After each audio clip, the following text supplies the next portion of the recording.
আমার প্রভুর মুখ থেকে কোন শব্দটা বের হলে ফায়াকুলের পর্যায়ে আসতে 1 সেকেন্ডের সময় লাগে না। জোরে জোরে বলেন সুবহানাল্লাহ। দাউদ নবীর তেলাওয়াত শুরু হয়ে যাবে, দাউদ পড়তে থাকবেন। আমার কিছুক্ষণ পরে ডাক দিবে, দাউদ রে তুই আর কোরআন শরীফ পড়িস না। দাউদ স্টপ হয়ে যাবেন, দাউদ নবী বন্ধ হয়ে যাবেন।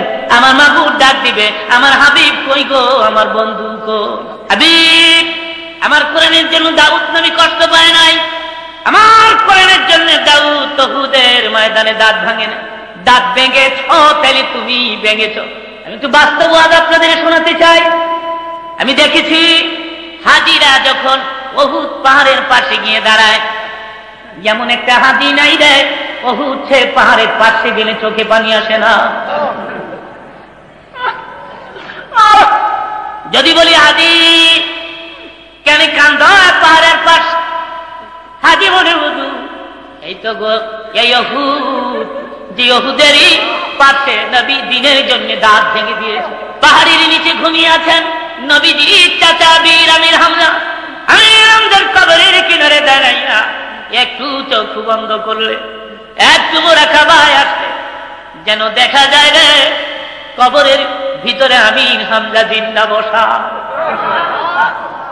আল্লাহ ওয়াজ করেন, লা তাকুলু লিমান ইউকতালু ফি সাবিলিল্লাহি আমওয়াত বাল আহইয়াউ ওয়ালাকিন লা তাশউরুন।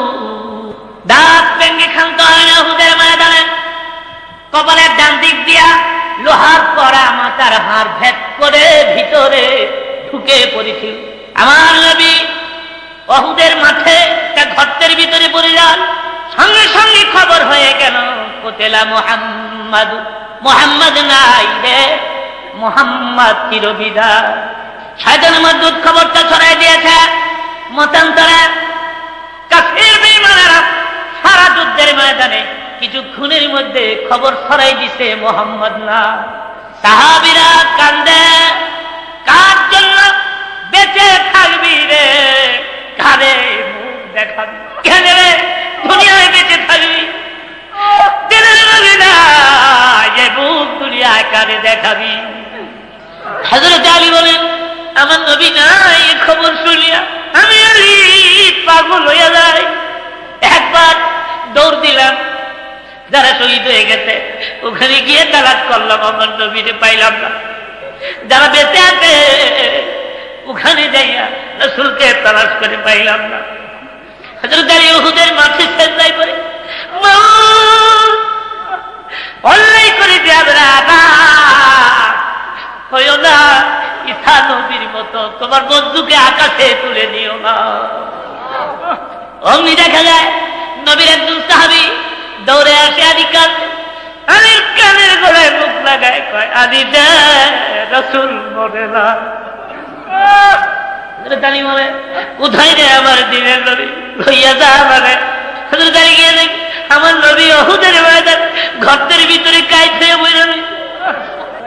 হযরত আলীকে দেখে দিনের নবী বলে, আলী আমি তো তোরই তালাশ করতেছি। হযরত আলী বলে, হুজুর সারা মাঠে খবর হয়ে গেছে আপনি শহীদ। নবী আমার দিকে বলে, আলী রে আমার দাঁত ভেঙে পড়ে গেছে রে, লোহার কড়া মাথার হাড় ভেদ করে ভিতরে ঢুকে গেছে। আলী রে মাথা ব্যথা আর সহ্য করতে পারি না, দরজার বাইরে রে আলী পানি কামড় মারিয়া লোহার কড়াটা তুইলা দিতে। আরাম করে কোরআন শরীফ। অমনি পেছন দিক থেকে নবীর একজন সাহাবী দৌড়ায় এসে কয়, হুজুর আমি কামড় মেরে লোহার কড়া তুলে দেয়, আমার শের মোবারকের দুই দিকে মজবুত করে ধরে উপরে নিচে দুই দাঁত দ্বারা কামড় মেরে টানে, কিতাবে আছে লোহার কড়া নবীজির মাথার হাড় ভেদ করে ভিতরে এত বেশি মজবুত হয়ে বসে গিয়েছিল, টানতেছে কিন্তু লোহার কড়া মাথা ছাড়ে না। ওই সাহাবীও কামড় ছাড়ে না, সাহাবী বাচ্চা প্রথম কামড়ে যদি লোহার কড়া তুলতে না পারি আমার নবী কষ্ট পাবেন বেশি। আশিকে রাসূল কথাটা তাদের মুখে নবীর আশেক, তুমি আল্লাহর হাবিবের আশেক না। 100 টাকা চাওয়া হয়, 1 টাকা নোট বের করে দেই, সাহাবীরা জীবন দেয়। এদের মুখে আশিকের রাসূল বাক্যটা মানা। এবার নবীর সাহাবী হঠাৎ করে কেমন করে কামড় মেরে টান দিচ্ছে, লোহার করাটা ছট করে ছুটে আসছে। ঠিক কিন্তু ওই সাহাবী সাথে সাথে 2টি দাঁত ভেঙে পড়ে যায়। সাহাবী মুখের পরে হাত লাগা পেছনের দিকে সরিয়ে বলে, কি হয়েছে রে সাহাবী? কিচ্ছু হয় না। সাহাবী বাঁচতে, আমার দাঁত ভেঙে গেছে। এই সময় নবী শুনলে দুঃখ পাবে। কেমন আশিক ছিল তারা? তুমি আমি কেমন আছি? তুমি আমি বোকাতবার কাছে, সাহাবীরা ছিল সত্যিকারের আশে। রক্তগুলো মাথার থেকে বের হয়ে সারা দেহ লাল হয়ে যায়, উহুদের ময়দান লাল হয়ে যায়। হঠাৎ করে পেছন দিক থেকে আরেক সাহাবী আইসা কয়, কার রক্ত রে উহুদের ময়দান লাল করে? একজনে ডেকে বলে, নবীর গায়ের পবিত্র রক্ত। সাহাবী চিৎকার মেরে উহুদের মাঠে পড়ে যায়, না, আমি নবীর রক্ত উহুদের মাটির সঙ্গে মিশতে দিব না।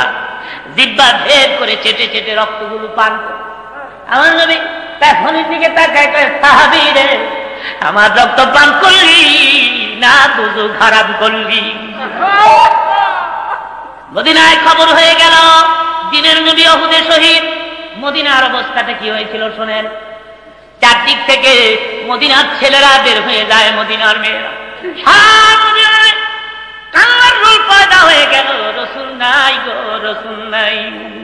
শুধু কি তাই, ওদের ময়দানে নবী শহীদ শুনিয়া দুধের বাচ্চা মাছ তনে মুখ লাগায় না। নবীর এক সাহাবীর নাম ছিল হযরত আনজালা রাদিয়াল্লাহু তাআলা। ফরজ গোসল করার জন্য পানির কিনারে গিয়ে দাঁড়ায়। অমনি কে জানো রে, মদিনার পথ দিয়ে বলে যায়, মদিনার ছেলেরা রে, মদিনার মেয়েরা গো, দিনের নবী উহুদে শহীদ। আনজালা এই কথা কান স্পর্শ হলে সঙ্গে সঙ্গে গোসলের কথা বলে যায়। দৌড়ে গিয়ে তরবারিটা কই তাড়াতাড়ি ধরে। বিবি বলে, তুমি তো না পাক গোসল করো নাই, তরবারি দিয়ে কি করবে? তরবারি হাতে লইয়া আনজালা বলে, বিবি গো, কার জন্য গোসল করব? কেন গো গোসল করব? আমার দিনের নবী উহুদে না। বিদায় দে, দেখা হবে হাসরের ময়দানে। তবে আসছে নবীর প্রিয় সাহাবী হযরত হামজা উহুদের ময়দানে শহীদ হয়ে যায়। যুদ্ধ বন্ধ হয়ে গেল। আমার নবী দেখে বলেন, ও সাহাবীরা, যারা শহীদ হয়েছে তাদের বিনা গোসল কবর দিয়ে দে। আসতে পারে হুজুর, শুহাদায়ে কেরামদেরকে বিনা গোসল কেন কবর দেওয়া হয়? জবাব হলো, রক্তমাখা অবস্থা শুহাদায়ে কেরাম কিয়ামতের মাঠে আল্লাহর দুয়ারে উঠে দাঁড়াবে। আমার মাহবুব ডেকে ডেকে বলবেন, কিরে বান্দা আমার, এত রক্ত তোর গায়ে? ডেকে বলবেন, আল্লাহ জানেন তোমার দিন কায়েমের জন্য, ধর্মকে প্রতিষ্ঠা করার জন্য যুদ্ধের ময়দানে শহীদ হয়ে রক্তমাখা অবস্থায় তোমার দরবারে হাজির হয়ে গেছি। যারা শহীদ তাদের বিনা গোসল কবর চলছে। হঠাৎ করে দেখা যায় বহুদূর থেকে আবলাকে সার পাগল ভেস একটি মহিলা আসতেছে। নবীর পাশে দাঁড়ায় আল্লাহর হাবিবকে সালাম আনতে ডেকে ডেকে বলে, হুজুর সবাইকে গোসল ছাড়া কবর দিবেন, আমার স্বামী গোসল ছাড়া কবর দিবেন না। নবী আমার আশ্চর্য হয়ে বলেন, কি নাম তোমার? কোথায় তোমার ঘর আর কোথায় তোমার বাড়ি? কি পরিচয়? হুজুর আমি আপনার প্রিয় সাহাবী হযরত আনজালার স্ত্রী। আনজালা কোথায় গো? হুজুর ফরজ গোসল করার জন্য পানির কিনারে দাঁড়ায়। কে যেন রে মদিনার পথ দিয়ে বলে যায়, দিনের নবী উহুদে শহীদ। আপনি শহীদ হয়ে গেছেন, আপনি চিরবিদায় হয়ে গেছেন। এই খবর শুনিয়া আমার স্বামী গোসলের কথা ভুলিয়া যায়, দৌড়ে আমার কাছে হাজির হয়। দেখে বলে, বিবি গো তরবারিটা দে, আমার দিনের নবী উহুদে নাই গো, কার জন্য গোসল করব? বিদায় দে গো, দেখা হবে আসরের ময়দানে। হুজুর আমার প্রাণের স্বামী না পাক, গোসল ছাড়া কবর দিয়েন না। আবার নবী ডেকে বলেন, সাহাবীরা আমার হানজালার লাশ কোথায় বের কর, গোসল দে। আমার কাছ থেকে আওয়াজ আসে, জিবরাইল রে দে আমার বন্ধুর কাছে যা। আমার সালাম বলে দে, আর বলে দে হানজালা আমার হাবিবের জন্য জীবন দিতে পারলো, আমার হাবিবের প্রেমে পড়ে গোসলের কথা পর্যন্ত ভুলে যেতে পারলো। আমি মাবুদ চাই না রে দুনিয়ার সাধারণ পানির দ্বারা তার গোসল হোক। হাবিব আমার একটু আকাশের দিকে তাকায় দেখে আমার রহমতের ফেরেশতারা জান্নাতের বরকতি পানি দিয়ে হানজালার গোসল দিয়েছে। আমার নবী বলে খবরদার আমার হানজালার কাছে যাস না, তার গোসল হয়ে গেছে রে। নবীর আমি বলে নবীর কথা বাস্তব পরীক্ষা করার জন্য আমি হানজালার লাশের কিনারে গিয়ে দাঁড়ায় দেখি চুলের আগা বেবে দাড়ির আগা বেবে পানির ফুটা বহুদের মাটি স্পর্শ করতেছে, যেন সবে মাত্র হানজালাকে গোসল দেওয়া হয়েছে। জোরে জোরে বলেন সুবহানাল্লাহ। এরা ছিল আশিক রাসূল, নবীর জন্য জীবন দেয়। আশিক রাসূল কথাটা তাদের মুখে শোভা পায়, তোমার আমার মুখে কোনোদিন শোভা পায় না। যুদ্ধ বন্ধ হয়ে গেল, আমার নবী মদিনার দিকে রওনা।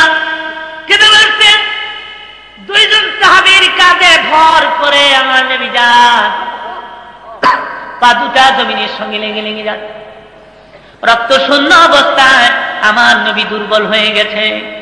হুজরার ভিতরে ঢুকার আগে আবু বকর সিদ্দিক ডেকে বলে, হুজুর হুজরার ভিতরে ঢুকার আগে একটু বসেন সিঁড়িতে ট্যাক লাগাইয়া। আমার নবী ডেকে বলে, আবু বকর আপনারা দেখেছেন আমার দুটি দাঁত ভেঙে গেছে, কপাল ছিদ্র হয়ে গেছে, আমার শরীর থেকে রক্ত কমে গেছে, হাঁটতে পারি না। আপনারা কি চান না আমি নবী একটু বিশ্রাম নেই? আবু বকর বলুন, বেয়াদবি মাফ করবেন, অবশ্যই আপনি আরাম করবেন, আমরা সবাই মিলে আপনার খেদমত করবো।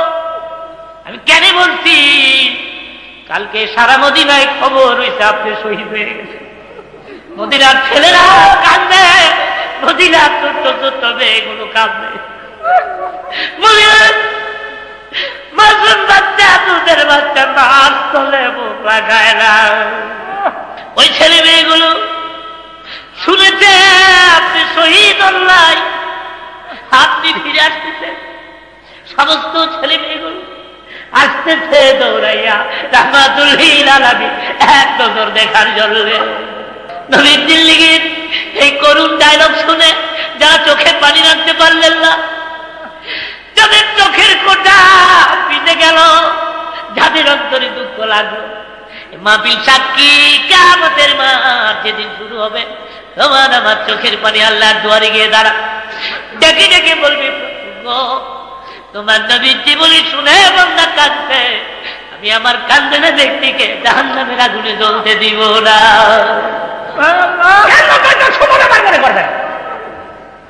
চোখের পানির মূল্য কত জানে? খোদার ভয়ে গুনাহের কথা মনে করিয়া, নবীজির আশকি করিয়া 2 ফোঁটা চোখের পানি ছেড়ে দিয়েছ। খোদার কসম, এই 2 ফোঁটা পানি এক পাল্লায় রেখে দাও, তাম পৃথিবী আর এক পাল্লায় রেখে টাক দাও, সারা পৃথিবীর চেয়ে তোমার চোখে 2 ফোঁটা পানির ওজন আল্লাহর কাছে অনেক বেশি। আল্লাহ ওয়াজ করেন, ফালিয়াদহাকু কালিলান ওয়ালিয়াবকু কাসীরা, বেশি বেশি করে কাঁদ, কাঁদলে রূহ সাফ হয়, কাঁদলে গুনাহ মাফ হয়, কাঁদলে খোদা রাজি হয়। জোরে বলেন সুবহান। আমার আল্লাহ বলেন, বান্দারা আমি যখন দেখি তুই কান্দস, আমি যখন দেখি তোর গাল বেয়ে বেয়ে পানির ফোঁটাগুলো ধরে ধরে পড়তেছে, আমার মায়া লাগে রে বান্দা। অমনি প্রভু আমি তোমার সামনে হাজির হয়ে যাই, কুদরতি হাত বাড়াইয়া দে বান্দা, তোর চোখের পানিগুলি মুছতে থাকি, আর আমি দেখে দেখে বলতে থাকি, আর কান্দিস না, জিন্দেগীর সব গুনাহ মাফ করে দিলাম। কান্নাটা আল্লাহর কাছে সবচেয়ে প্রিয়।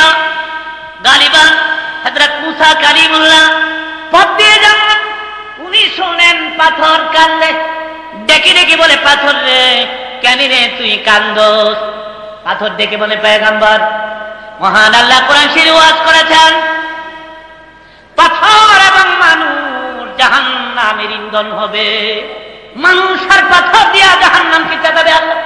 সুতরাং জাহান্নামের আগুনের ভয়ে আমি পাথর কান্দি। আপনি আকাশ থেকে খবর আস, পয়গম্বর পাথরকে তুমি বলে দাও আমি তার কান্না মঞ্জুর করলাম, এর বিনিময়ে আমি তার জন্য দুজক হারাম করলাম। পয়গম্বর ডেকে বলে, পাথর রে তোর কপাল লাগছে, তোর কান্না আল্লাহ কবুল করতে দে, আর কান্দিস তা দুজক তোর জন্য হারাম। পাথরের কান্না বন্ধ হয়ে যায়। পয়গম্বর চলে গেলেন। বিকাল বেলায় পুনরায় পথ দিয়ে আসতেছেন, আবার শুনে পয়গম্বর পাথর কান্দে। ডেকে ডেকে বলে, পাথর রে আবার তুই কেন কান্দো? পাথর জবাব, পয়গম্বর এতদিন কেঁদেছি জাহান্নামের আগুনের ভয়ে, কান্নার বিনিময়ে জাহান্নামের আগুন হারাম হয়েছে যখন, তখন আমি বুঝতে পারলাম কান্নাটা আমার আল্লাহর কাছে সবচেয়ে বেশি প্রিয়। এতদিন কেঁদেছি দুজকের আগুনের ভয়ে, আজকে থেকে কিয়ামত পর্যন্ত কাঁদবো আমার আল্লাহকে হাত করার জন্য। বলেন কিন্তু আমাদের অন্তর যে শক্ত হয়ে গেছে, এই চোখে যে পানি আসে না, একটু দুরূদ শরীফ পড়েন।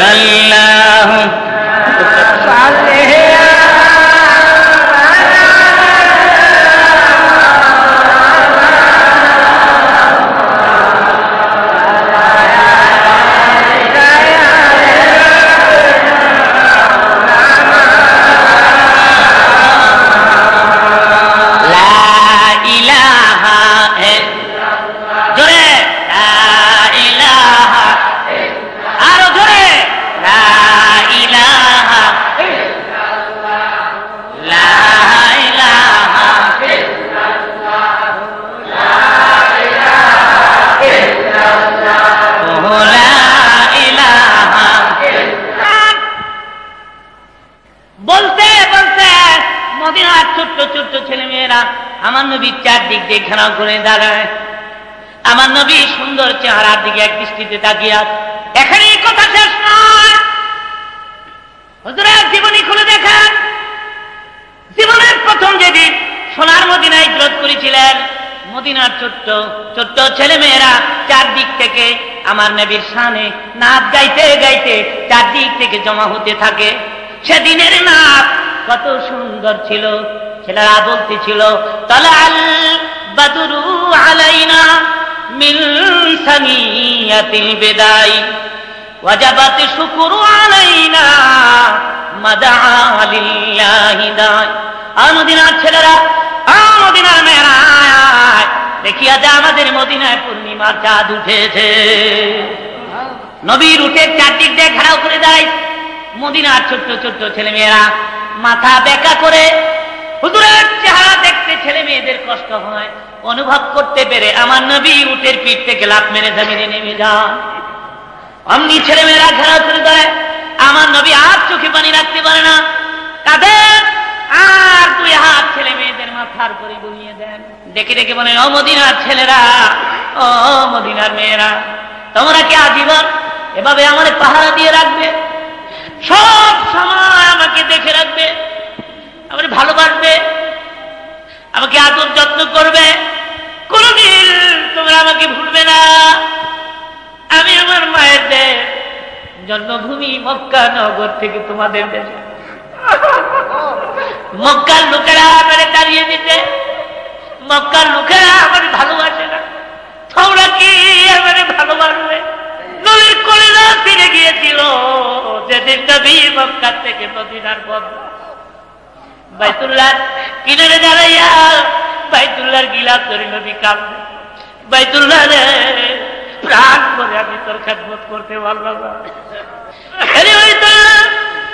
প্রাণ করে তোর সামনে লইয়া প্রভুর পায়ের সামনে চেষ্টা করতে পারলাম।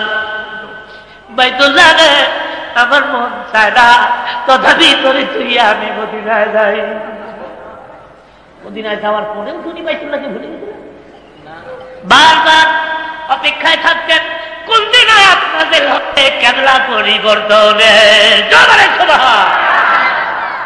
দেখে মনে আল্লাহ বাইতুল মাকদাসকে কেবলা বানাইয়া কত আমি নামাজ পড়ব, কোন দাও আমি আমার মুখমণ্ডল কাবার দিকে ফিরাই। বারবার দরখাস্ত করলে দরখাস্ত মঞ্জুর হয়। নামাজের মাঝখানে আল্লাহর রুটি শেষে গেছে। ফাওয়াল্লি ওয়াজহাকা শাতরাল মসজিদিল হারাম, এই মুহূর্তে তুমি তোমার মুখমণ্ডল কাবার দিকে ফিরাও। দুনিয়ার মুহূর্ত দেরি না করে নামাজের মাঝখানে মুখটাকে কাবার দিকে ফিরাই। যেই মসজিদে দাঁড়িয়ে, সেজন্য মসজিদের নাম রাখা হয়েছে মসজিদে কিবলাতান। দুই কিবলার মসজিদ, জোরে কোন সুবহানাল্লাহ। আজ উনি ডেকে ডেকে বলেন, মদিনার ছেলেরা, মদিনার মেয়েরা রে, তোমরা কি দিব এইভাবে? ভাইরা আমার, কালকে সকালে মাদ্রাসায় ভর্তি হয়ে যান, তালিমুল ইলম হন, কোরআন শরীফ শিখান। এই অবস্থায় যদি আপনার মৃত্যুর পরোয়ানা আসে, আপনার জিন্দেগির কবরের আযাব মাফ। আর যদি কোরআন শরীফ হারা হয়ে মরেন, কোরআন শরীফের তেলাওয়াত না শিখিয়া, কোরআন শরীফ পড়া না শিখিয়া যদি মৃত্যুবরণ করেন, আপনারা আফসোস করবেন, দুঃখ করবেন। কোন দিন যাবেন, যেদিন কিয়ামত কায়েম হয়ে যাবে। আরবের বড় বড় কবিরা বলতেছে, লাইসা হাযা কালামুল বাশার।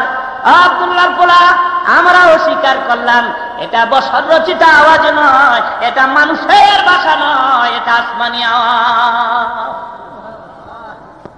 আবার নবী দেখি বলে, আগেই তো বলছিলাম তোমরা পারবা না। লোকেরা বলে আগে যে বুঝি নাই। আমার নবী বলেন, কি বুঝো নাই? লোকেরা বলে কি যে বুঝি নাই, হিডেই বুঝি নাই। বুঝি না, কি বুঝো না? তো কি যে বুঝি না, হিডেই বুঝি। সব মাথা খারাপের দল। এবার আপনারা চিৎকার করে জোরে সরে বলবেন, কোরআন শরীফ এটা কার ভাষা? হয় নাই? আর জোরে বলেন, কার ভাষা কোরআন শরীফ? সেই কোরআন শরীফ আজকে অধপতিত, লাঞ্ছিত, অপমানিত, উপেক্ষিত, পদদলিত। এর বাস্তব প্রমাণ চান? আমি এক এক করে আপনাদের সামনে তুলে ধরছি। শ্বশুর বাড়ির থেকে রেডিও পাইয়া তার গিলাপ লাগায় ট্যাটুন দিয়া, টেলিভিশনের কাভার ফিট করে জাপানি ট্যাটুন দিয়া, কোরআন শরীফের গিলাপ লাগায় বাবার একটা ফোন করা, কিছু কাপড় বেশি হয়েছিল ওটা দিয়া। টেলিভিশনের কাভার ময়লা হয়ে গেলে বারবার স্বামী তার স্ত্রীকে ধমক দেয়, টিভির কাভার ময়লা হয়ে গেছে, সাবান দিলি না। বন্ধু বান্ধব দেখতে কি কইব? টেলিভিশন কাভারটা ময়লা হয়ে দিতে। অবশ্য আমার আল্লাহর কোরআনে আর গিলাপ 6 মাস যাবৎ কেউ ধরে না। ঘরের দুলাবাড়ি উড়িয়া যাইয়া আমার আল্লাহর কোরআনের জামা ময়লা হয়ে গেছে। একদিনও স্বামী বিবিকে ডেকে ডেকে বলে, বিবি আমার আল্লাহর কোরআনের জামা একটু সাবান দিলি না। কিতাবে আসছে, বাশার হাফি মদ খুঁড়ছিল, তো প্রস কোয়ার্টার থেকে মদ খাইতে রওনা করেছে। প্রসে যাবে, চারদিক থেকে বাদ্যযন্ত্রের আওয়াজ যাচ্ছে। বাশার হঠাৎ করে দেখে পথের মাঝখানে ছোট্ট একটা টুকরা, এতে লেখা রয়েছে বিসমিল্লাহির রহমানির রহিম। বাশার টুকরাটা হাতে ধরে চুমু খায় দিতে লাগে। ডেকে ডেকে বলে, আমার সঙ্গের সাথীরা, যা তোরা প্রস্কোটারে যা, মদের আড্ডাখানায় যা। আমি আজকে যাব না। টুকরা হাতে করে বাড়ি থেকে ডেকে বলে, মা পথের মাঝে চলতে গিয়ে ছোট্ট টুকরা পাইছি, মা গো বলো তো এই টুকরার ভিতরে কার নাম লেখা? বাশারের মা টুকরা হাতে লইয়া চোখে আর পানি রাখতে পারে না, পানিগুলি ছেড়ে দিয়ে ডাক দিছে, আল্লাহ তুমি কি আমার বাশারকে মঞ্জুর করেছ? দেখে বলে, বাশার রে কই পাইলি? মা গো পথের মাঝে পড়ে। বাশার রে এই কাগজে তোর ওই প্রভুর নাম, যে প্রভু তোরে তৈরি করেছে, খোদার 3টা নাম। বাশার দেখে বলে, মা আমার প্রভুর নাম কোথায় রাখলে সুবিধা হয়? আতর লাগাইয়া মখমলের কাপড় দিয়ে পেটাইয়া মাথার উপরে রেখে রাতভর পাহারা দেয় আল্লাহ তিনটি নামকে। বাসা ঘুমিয়ে আছে, বাসা ঘুমের ঘরে শুনে কে যেন চিৎকার করে ডাকতেছি, বাসার রাফাতা ইসমি ফারাফানাক, আরে বাসা পথ থেকে ঘুরিয়ে এনে আমার নামকে এত উপরে তুই স্থান দিলি রে বাসা, যা আমিও তোর নামটা উপরের আমার দরবারের বিশেষ বিশেষ আমার আদরের বিশেষ বিশেষ বন্দাদের নামের সঙ্গে তোর নামটাকে উপরে আমি লিখে দিলাম। কোরআন শরীফ লিখিত ছোট্ট টুকরা ইজ্জত করে মানুষ আল্লাহর ওলি হয়েছে, করে বলেন সুবহানাল্লাহ। আজকে সে কোরআন শরীফের কদর আমার কাছে নাই, আপনার কাছে। কোরআন শরীফ আপনার ঘরের তাকিয়ে বসে বসে বলে, আল্লাহ যে ঘরের লোকেরা আমাকে ধরে না, যে ঘরের লোকেরা আমাকে বুকে লাগায় না, আমার চুমু দেয় না, আমার তেলাওয়াত করে না, অপ্রভু ওই ঘরে তুমি তোমার গজব দিতে পারো না। যার ফলে দেশে মহামারী হয়, কলেরা হয়, বসন্ত হয়, অতিবৃষ্টি, অনাবৃষ্টি, শিলাবৃষ্টি, মারামারি, চুরি ডাকাতি, যেটা বোমবাস্টিক মার্কে দেশে শুরু হয়। আমি বলবো খোদার কসম, গভর্নমেন্ট থেকে শুরু করেন এদেশের নিম্ন স্তরের সাধারণ মানুষ আবার যদি এদেশের করে করে কোরআন শরীফের তেলাওয়াত চালু করে দিতে পারো, খোদার কসম এদেশে আবার শান্তি আসবে। শুধু সাইনবোর্ডে শান্তি আসবে। সরকার বাহাদুর কোরআন শরীফের ইবারতের সাইনবোর্ড রাস্তার মোড়ে মোড়ে লিখেছেন, ইন্নাল মুবাযযিরিনা কানু ইখওয়ানা শায়াতিন ইসবিরু সাবিরু ওয়া রাবিতু ওয়াতাসিমু বিহাবলিল্লাহি জামিআ। এই সব কোরআন শরীফের আয়াতে বড় বড় সাইনবোর্ড লিখে শহরের মোড়ে মোড়ে লাগিয়েছেন শান্তি প্রতিষ্ঠা করার জন্য। আমি বলবো শুধু সাইনবোর্ডেই কি শান্তি হয়, না ভেতরেও কিছু থাকতে হয়? কিছু বলেন না কেন? ডাক্তার সাহেব ডিসপেন্সারির সামনে সাইনবোর্ডে লিখেছেন এখানে যাবতীয় সর্বপ্রকারের ঔষধ পাওয়া যায় বা যাবে। একজন গিয়ে করে, ডাক্তার পিত্তশুল ব্যথার ট্যাবলেট আছে? তো নাই। খুজলি ব্যথার মলম আছে? সকালে ছিল, শেষ হয়ে গেছে। ক্যান্সার রোগের ইনজেকশন আছে? তো তাও তো না। হে ডাক্তার, আপনি লিখেছেন যাবতীয় সর্বপ্রকারের ঔষধ পাওয়া যায়, অবশ্য একসাথে আপনার ডিসপেন্সারিতে 3টি প্রকারের মেডিসিন পাওয়া গেল না। ও ডাক্তার, এই সাইনবোর্ড নামান, নামায়া কাটেন, কাইটা দেখেন, কিছু কিছু ঔষধ পাওয়া যায়, পুরো ঔষধ পাওয়া যায়। ইমাম মালিক রাহমাতুল্লাহ আলাইহি আল্লাহকে 100 বার স্বপ্নে দেখেছেন। সুবহানাল্লাহর জোরে কর। আপনি দেখেছেন কয়বার? আমি দেখেছি কয়বার? ইমাম মালিক 100 বার আল্লাহকে স্বপ্নে। 100 বার ইমাম মালিক প্রশ্ন করেছেন, আল্লাহ সবচেয়ে উৎকৃষ্ট ইবাদত কোনটা? আল্লাহ বলেছেন, ইমাম মালিক রে, সবচেয়ে উৎকৃষ্ট আমার কাছে কোরআন শরীফের তেলাওয়াত। তাই দেখা গেছে আল্লাহর ওলিরা মৃত্যুবরণ করার পরেও কোরআন শরীফের তেলাওয়াত শোনার আগ্রহ পেয়েছে। কথা প্রসঙ্গে ছোট্ট একটি ঘটনা আমি আপনাদেরকে শোনাবো। গালিবান হাফিজ আব্দুল খালেক মিসরি মুলকে মিশরে তার বাড়ি ছিল। এমনিও মিশরের লোকেরা সুন্দর কোরআন শরীফ পড়তে পারে। বর্তমান বিশ্বের সবচেয়ে বড় মিশরের যে কারি সাহেবের তেলাওয়াত ক্যাসেট বিক্রি হয় পৃথিবীর সমস্ত মুসলিম কান্ট্রি। কারি আব্দুল বাসির, আমাদের ইমাম সাহেব খারাপ পড়ে না, বড় সুন্দর করে। আমার কাছে এত ভালো লাগে তার তেলাওয়াত। প্রশংসার সামনাসামনি ভালো নয়, না হয় 10 মিনিট আমি প্রশংসাই করি, এত সুন্দর পড়ে। মাশাআল্লাহ। কেতবে আসছে হাফিজ আব্দুল খালেক মিসরি, তার পেটে ব্যথা, 6 মাস যাবত পেটের ব্যথা ভালো হয় না।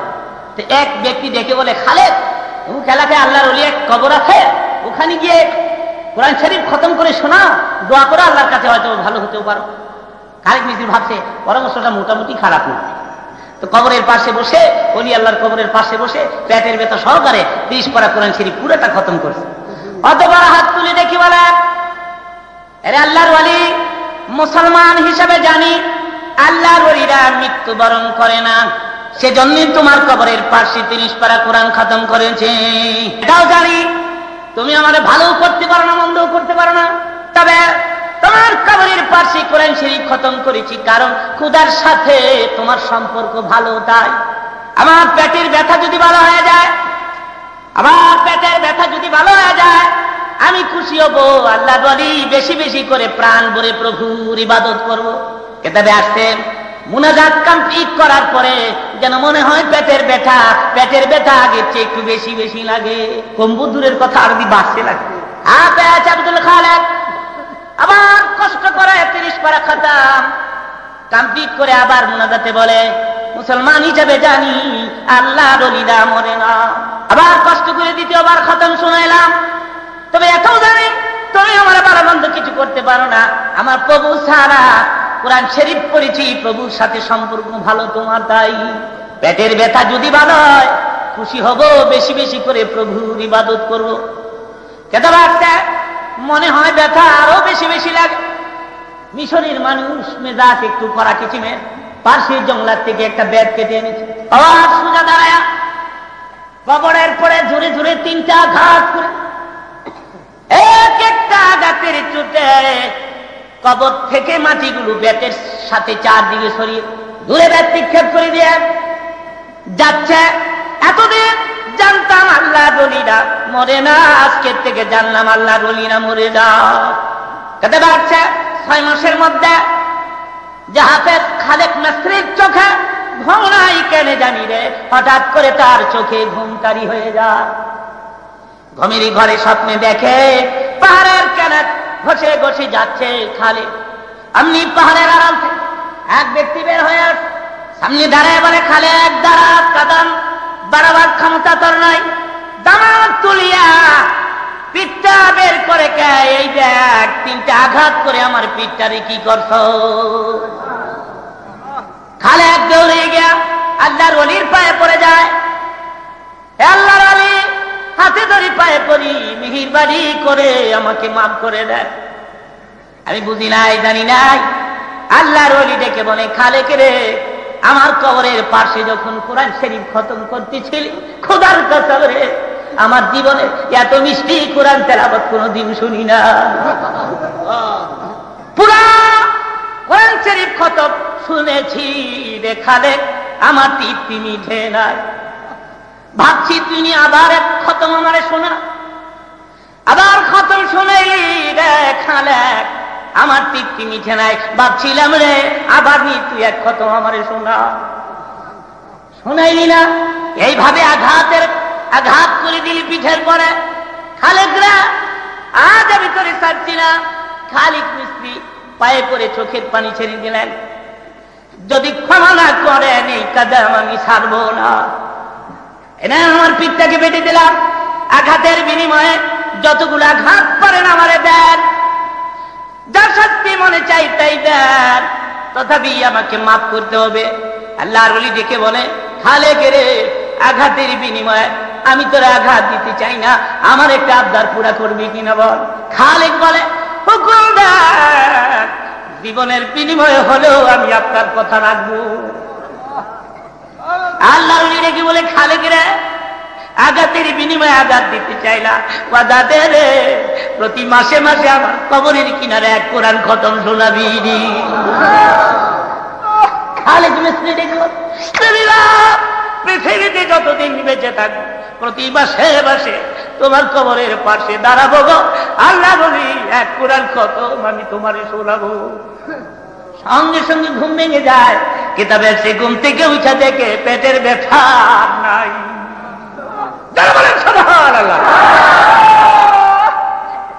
আল্লাহর ওলিরা মরে গিয়েও কোরআন শরীফের তেলাওয়াত শোনার আগ্রহ পেশ করেছে, আর তুমি আর আমি ঘুরছি আজকে গানের পেছনে, বাদ্যের পেছনে, যন্ত্রের পেছনে। ট্যাবরাকুটার অভাব নাই। এদের সব ছেলেরা বিদেশ চাকরি করেন, আসার সময় 2-3টা করে নিয়ে আসে। হাজি সাহেবরাও কম আনে না, হাজি সাহেবরাও হজ থেকে আসার সময় ট্যাবরাকুটার নিয়ে আসে। আজ থেকে মনে হয় 3-4 বছরের আগের কথা, জেদ্দা এয়ারপোর্টে দেখি এক হাজি সাহেব ট্যাবরাকুটার নইছে 6টা। একটা কথা মিথ্যা বললে কিয়ামতের মাঠে আগুনের কেচি দিয়ে আল্লাহ জিহ্বা কেটে দিবে। 6টা ট্যাবরাকুটার। আমি কি কিও গাছটির কিও 6টা লইছি, একটাই 6টা লইছি। আমি কি 6টা লইছেন কি খালি ঘুরালাম মক্কা মদিনা। 2 মাইয়ার জামার লেগে 2টা আর 4 কুলার লেগেছে। মাইয়া এনাকে আবার কয়ে দিছে, হজ করেন না করেন ট্যাপ ছাড়াই। জামাই নাকি আবার কয়ে দিছে তোর বাবা বলে মক্কা যাই গো এখন তো বয়স নাইলে তোরে কিলে হুতাইলামু। এ তো হলো এদেশের অবস্থা। ট্যাপরাগুড়া অভাব নাই শোনার ভালো, রাস্তাঘাটে ট্যাপরাগুড়ারের গানের যন্ত্রণায় কানের পর্দা ফেটে বাসে উঠলে চোখ একজনে বাধা দিলে 32 জনে কয় বাজান বাজান। আর আমার মতো একজন মোল্লা টাইপের আরে ভাই গান বাজায় মোল্লা কি কয়। এবার এদেশে কিছু অপদার্থ গায়কের আমদানি হয়েছে, এরা আবার ইসলামের ইতিহাসের উপরে গান গায়। এরা হতো একটা ভাড়া দিলে কুলফু আল্লাহ বাড়ে না, এই ইসলামের ইতিহাসের গান। গানটা কি? ওসমান গানি মেলা করল ফাতেমারা ঘৃণা করল রে, আরে সব খানা পাথর হইল। কেন গিয়েছে দুটো রাত বাড়ি মারত কাজ ফিরালে সে আসো চেপড়ে গোটার এই গান শুনে বুড়া বেটায় কানতে কানতে দাড়ি ভিজাই লইতেছে। আরে কে লেগে মেলাটা করলো রে, করছিল করছিল ফাতেমারে দিয়ে লইত রে। আল্লাহ গেল নি ফাঁক করো, আমি খাইতারলাম না নি, বুড়াই বলে খাইতারলাম না নি, বুড়াই বলে খাইতারলাম। একটা জালিলুল কদর সাহাবী আশারায়ে মুবাশশিরা বিনা হিসাবে জান্নাতে যাবেন হযরত ওসমান গনি জিন্দেউরায়। ও মিয়া সেই ওসমান গনি তার সামনে একটা মিথ্যা তহমত লাগায়া এদেশের অপদার্থ গায়কেরা গানের একটা ক্যাসেট ছেড়ে দিল। আর এই সব ক্যাসেট দোকানে দোকানে মুসলমান নবীর উম্মতের আবার। হ্যাঁ, বিলালের দাড়ি, তারপরে আরো ফলনা দলনা অনেক সব আছে, এইসব দাড়ি মিথ্যা কথা। অবশ্য হযরত ওসমান গনি হযরত আলীর জন্য কি না করেছে আমি সংক্ষেপে বলে দিচ্ছি যখন মনে হয়ে গেছে। দেখে বলে আলী আমার মা ফাতেমা তোমাকে স্বামী বানাবার জন্য রাজি হয়েছে, আমি রাসূল তো আগেই রাজি। তবে একটা আরবের বড় বড় ধনীরা ফাতেমা বিয়ের প্রস্তাব দিলে নবী হ্যাঁ না কিচ্ছু বলে না। আবু বকর সিদ্দিক দেখে বলে আলী রে আমার মন বলতেছে তুই কোন দিন ফাতেমার বিয়ের প্রস্তাব লইয়া নবীর দরবারে যাবি, সে অপেক্ষায় নবী দিন গুনতেছেন। দাঁড়ি বলেন মুরব্বী যখন বলেছেন তখন মনের কথা নবীদের কাছে বলে দেখি। আমার নবী বসা, অমনি হযরত আলী দৌড়ে গিয়ে বলে হুজুর একটি কথা বলার জন্য আসছি। নবী বলেন বলো বলো, পারমিশন দিলাম। হযরত আলী বলে না হুজুর কিছু না। নবী বলেন আলী কি যেন বলার জন্য এসে থমকে দাঁড়ালি, থেমে গেলি, বলো পারমিশন দিলাম। হযরত আলী বলেন না হুজুর কিছু না। আমার নবী বলে আলী গোপন করো না, আমি বুঝতে পেরেছি তুই বুঝি ফাতেমারে বিয়ে করতে চান। শেষ পর্যন্ত কথাটা নবীর পবিত্র জবান থেকে বলে। হযরত আলী ডেকে বলে আমি আলী গরিব মানুষ, টাকা নাই পয়সা নাই, আমি যদি ফাতেমারে বিয়ে করতে চাই ফাতেমা রাজি হবেননি, রাহমাতুল লিল আলামিন রাজি হবেননি। নবী ডেকে বলে আলী রে আরবের বড় বড় ধনীরা আমার মায়ের বিয়ের প্রস্তাব নিয়ে আস। হ্যাঁ না কিচ্ছু বলি না রে আলী, আমি অপেক্ষায় ছিলাম তুই কোন দিন ফাতেমার বিয়ের প্রস্তাব নিয়ে আসবি। আমি তো আগেই রাজি, ফাতেমা রাজি হলি হয়। তাহলে বোঝা গেল মেয়ের পারমিশনেরও প্রয়োজন। আপনি শুধু বেগম চয়েস করবেন, বেগম বুঝি আপনারা চয়েস করার অধিকার পায় নাই। আপনি শুধু দেখবেন সুন্দর কিনা, লাল সুন্দর কিনা, নাকটা তিরিকা দিল্লাহ চোখা কিনা। আপনার স্ত্রী বুঝি দেখবে না দেখি আমার জামাই নিয়ে আবার কালামালটা নাক নিয়ে আবার বোঝা লাগিয়ে রয়েছে। আল্লাহর হাবিব সবগুলো মেয়েকে মেয়েদের পারমিশন নিয়ে বিয়ে দিয়েছেন। কিতাব পড়ে দেখেন। প্রশ্ন আসতে পারে কেন পারমিশন নিতেন? নবীর সুন্দর একটা কায়দা জানা ছিল। কায়দাটা কি আমি বলছি। মেয়ে ঘরের ভিতরে বসা, বাইরে দাঁড়ান আল্লাহর হাবিব ছেলের নাম প্রস্তাব করতেন, মা অমুকের ছেলে অমুক তোমাকে বিয়ের প্রস্তাব দিয়েছে। মেয়ে যদি চুপ থাকতো তাহলে রাসূল বুঝতেন মেয়ে রাজি। আর সুকুতুনি সুরিজা বলা হয়, চুপ থাকলে বোঝা গেল রাত। আর যদি চুপ না থাকে আপটা কুদুন্দা উঠে চিল্লাই নাম শুনতে পারি না, তাহলে বোঝা গেল। নাম শুনলে যদি চুপ থাকে তাহলে বোঝা গেল। আজকে নবী ডেকে বলে মা ফাতেমা এমন একটা যুবক ছেলে তোরে বিয়ের প্রস্তাব দিয়েছে গো মা, যেই ছেলেটি আমার হাতের জীবনের প্রথম মুসলমান। আমার এমন একটা যুবক ছেলে তোরে বিয়ের প্রস্তাব দিয়েছে, আমার সাহাবীদের ভিতরে সবচেয়ে বড় আলেম। আলা মাদিনাতুল ইলমি আলিউন বাবুহা বলা হয়েছে। রাসূল ইরশাদ করেন, আমি ইলমের শহর, ওই শহরের দরওয়াজা হয়েছে আমার আলী। দেখে বলে, মা এমন একটা যুবক ছেলে তার বিয়ের প্রস্তাব দিয়েছে গো মা। সাহাবীদের ভিতরে সবচেয়ে বড় বীর যোদ্ধা আসাদুল্লাহিল গালিব, শেরে খোদা আমা ফাতেমা, আলী তোর বিয়ের প্রস্তাব দিয়েছে। ফাতেমা বুদ্ধিমতী ছিলেন, জ্ঞানী ছিলেন, গুণী ছিলেন। মনে মনে ভাবলেন, আমার বাবা ইচ্ছা করলে শুধু আলীর নামটাই আমার কাছে বলতে পারতেন, আলীর নাম বলার আগে এত গুণগান, এত প্রশংসা। তখন ফাতেমার বুঝার আর বাদ রইল না, আমার বাবা আলীকে আমার জন্য চয়েস করেছেন। উনি চুপ রয়ে গেলেন। চুপ রয়ে গেলে আমার নবী কিতাবে আসছে, মুস্কি মুস্কিয়ে হাসতে হাসতে বের হয়ে আসছে। যারা বলেন সুবহানাল্লাহ। দেখে বলে, আলী রে তোর কপাল লাগছে রে আলী। একটু কপালেরই ব্যাপার। ফাতেমার স্বামী হওয়া এ তাকদীর কি মামলা? নামাজি বেগম পাওয়া কপালে থাকতে হবে। পর্দারি কি স্ত্রী পাওয়া কপালে। আলী তার কপাল লাগছে, আমার মা ফাতেমা তোকে স্বামী বানাবার জন্য রাজি হয়েছে। এইবার টাকা কুনি, পয়সা কুনি, কত জমাই সৎ হাজির কর। হযরত আলী বলেন, এমটি পকেট, 1 টাকাও নাই, কেমনি বিয়ে করবি?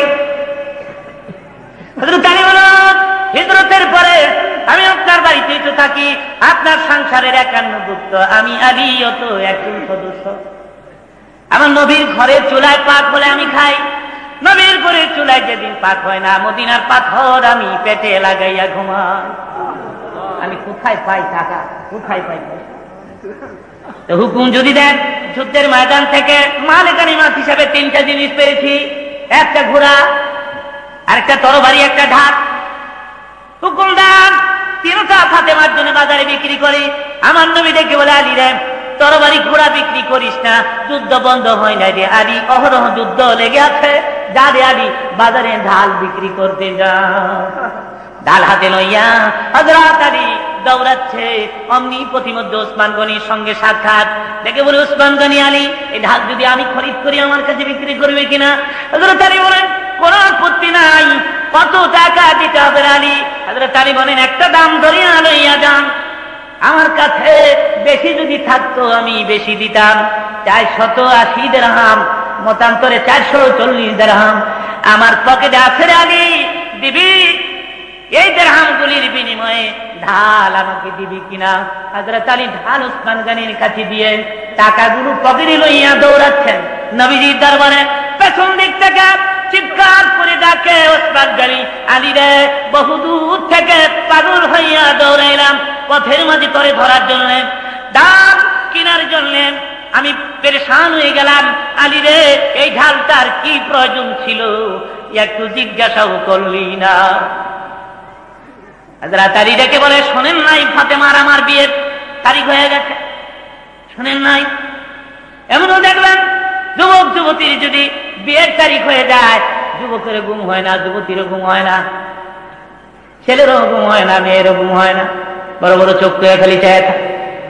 দাদিয়ে কয়, ঘুমাস না কি লিগা? কয়, চোখ বন্ধ হয় না। চোখ আবার বলার উদ্দেশ্য হলো, তোমার আমার বিয়ের তারিখ হলে আনন্দের খেলায় যদি চোখে ঘুম না আসে, আমার আল্লাহর হাবিবের সাহাবীদের অন্তরে বুঝি আনন্দ ছিল না? এ বলেছে ছিল না, 1000 বার ছিল, 2 কোটি বার ছিল। আলী বলে, শোনেন না, আমার আর ফাতেমার বিয়ে ঠিক হয়ে গেছে। এই টাকা যত তাড়াতাড়ি নবীর দরবারে পৌঁছাই দেই, ওসমান গনি ভাই আমার নবী খুশি হয়ে যাবে। সেজন্য আপনাকে প্রশ্ন করতে ভুলে গিয়েছিলাম, ঢালটা কেন কিনেছেন? এবার বলেন তো, ঢালটা কেন কিনেছেন? হযরত আলী ওসমান গনি বলেন, আমার আবদার আগে পুরা হবে কিনা বলো? হযরত আলী বলেন, কি আবদার বলেন, আমি চেষ্টা করব। ওসমান গনি ডেকে বলে, আলী রে এই ঢাল এখন কার? কেন আপনার? টাকা পেয়েছো কিনা? পেয়েছি। আরে মনে কিছু নিস না, টাকা তো দিলাম, ঢালটা পুনরায় রে আগে করে ফিরাই দিলাম। হযরত আলী আশ্চর্য হয়ে দাঁড়িয়ে আছেন। বাক শক্তি বন্ধ হয়ে আসছে। দেখে বলে ওসমান গনি ভাই, আমার বিপদের দিনে এত বড় উপকারটা কেন করলেন, এই কারণটাও আমি জানতে চাই।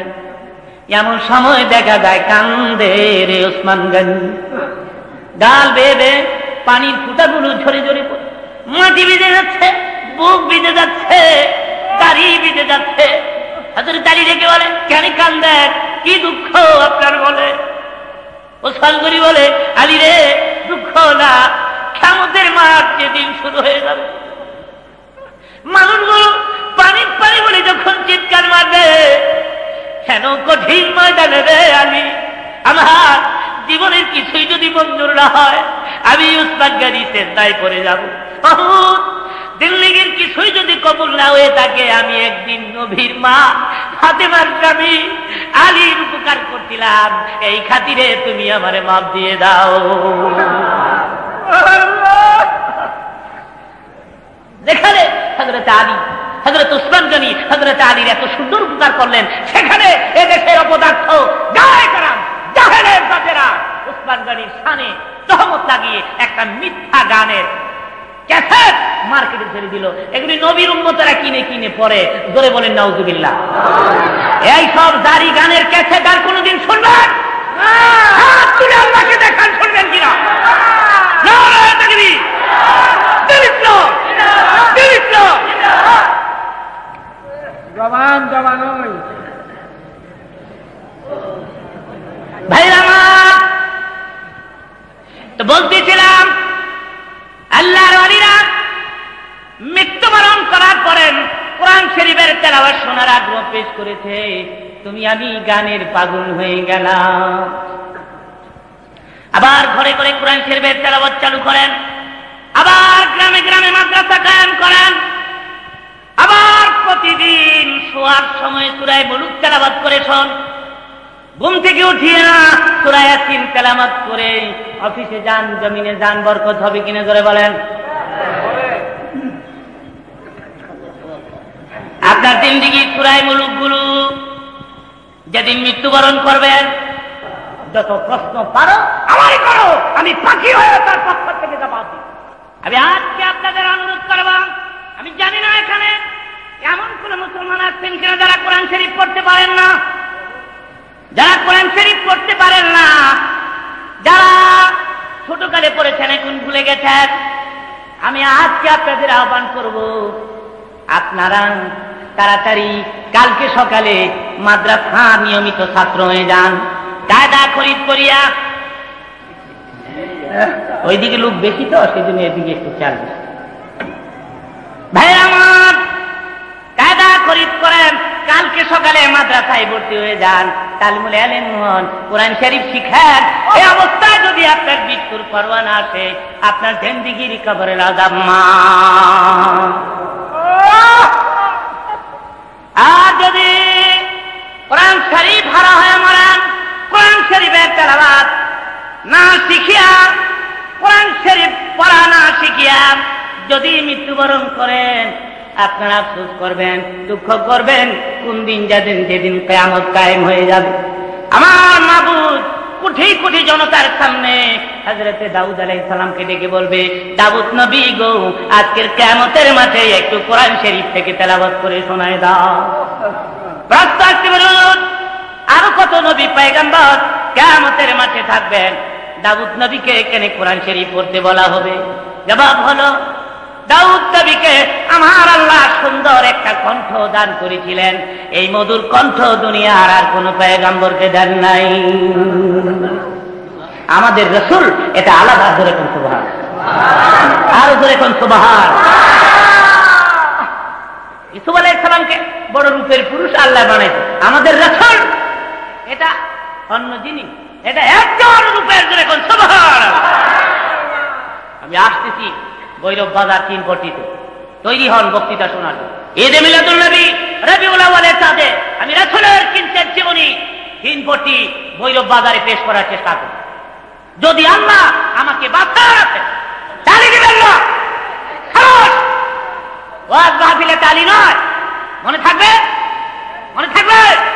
ওয়াজ মাহফিলে বলতে হবে আলহামদুলিল্লাহ। জোরে বলে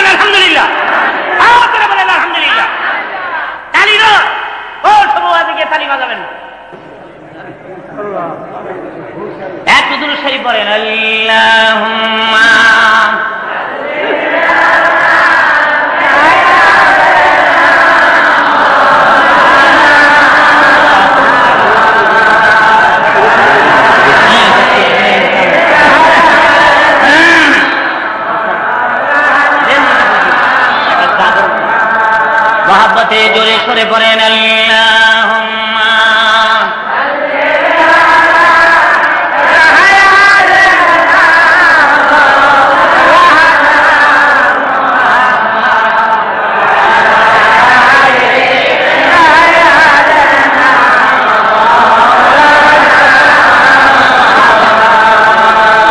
কোথায় গেলেন প্রাণের রাসূল আমাদের ছাড়িয়া? আপনি ছাড়া কি লাভ হবে আমারা ধরাই বাঁচিয়া? আল্লাহ